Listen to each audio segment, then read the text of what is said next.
Hi everyone, Spider-Man 1991 here on DarkAvengerINCPlus, and this time I'm doing an in-depth review of Avengers number 3. This is concluding the first story arc by Jonathan Hickman on this title.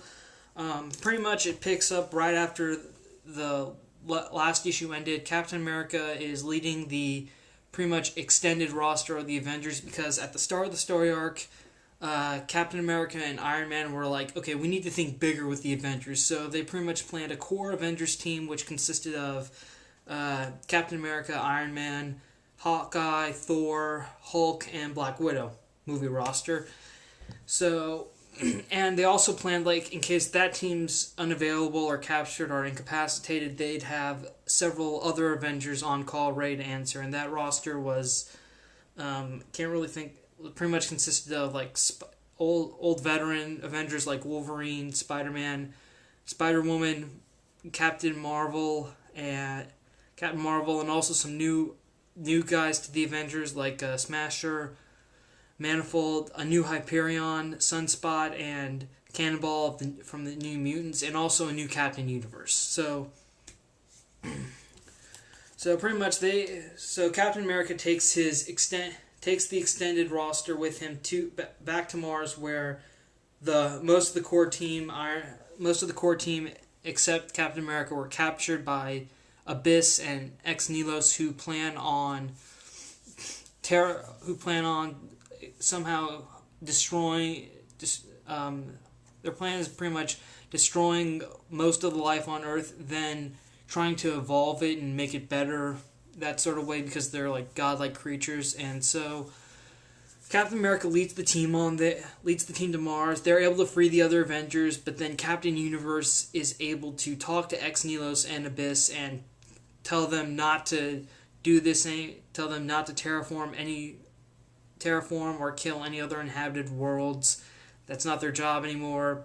And of course they accept it, but their robotic servant Aleph doesn't, and he gets ready to attack Captain Universe, so she disintegrates Aleph, and also one of Ex Nihilus' planned creations for Earth, pretty much a perfected human called Adam. The Avengers decide to take him back to Earth with them so that he can be amongst his own kind, and also Ex Nihilus and Abyss decide to stay on Mars so that they can play with it for a while, I guess.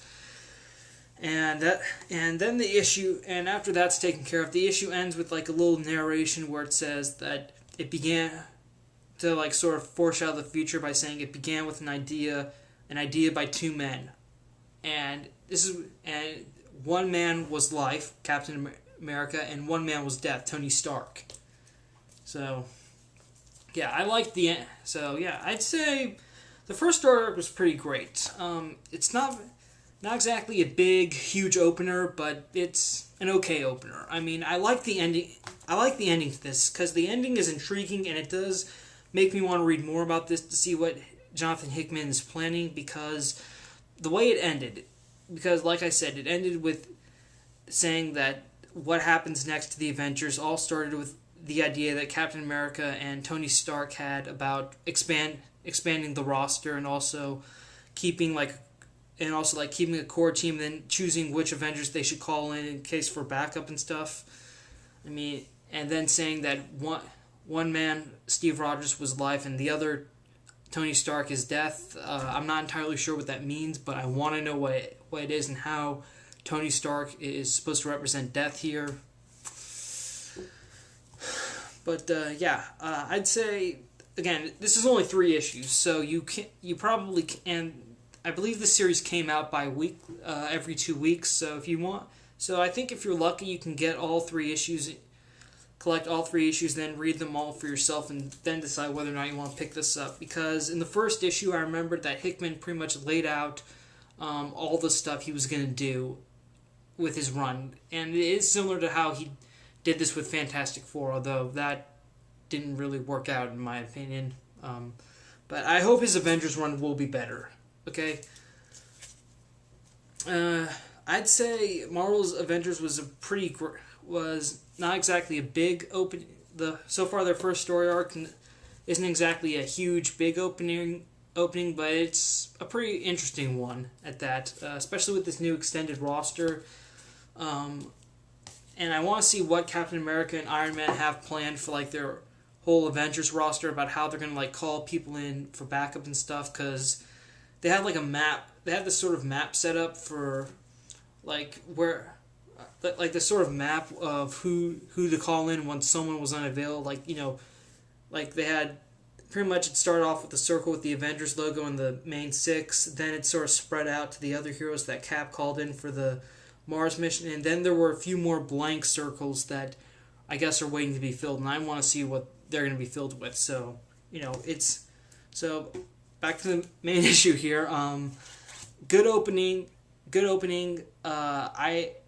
And the ending is intriguing because I want to see more from it. So I think I will be picking up Avengers for the foreseeable future for now. Okay, well, that's it. Hope you enjoyed this sort of in-depth review. Thank you for watching. Thank you for subscribing to Dark Avenger Inc. Plus. Spider-Man 1991 saying see you later.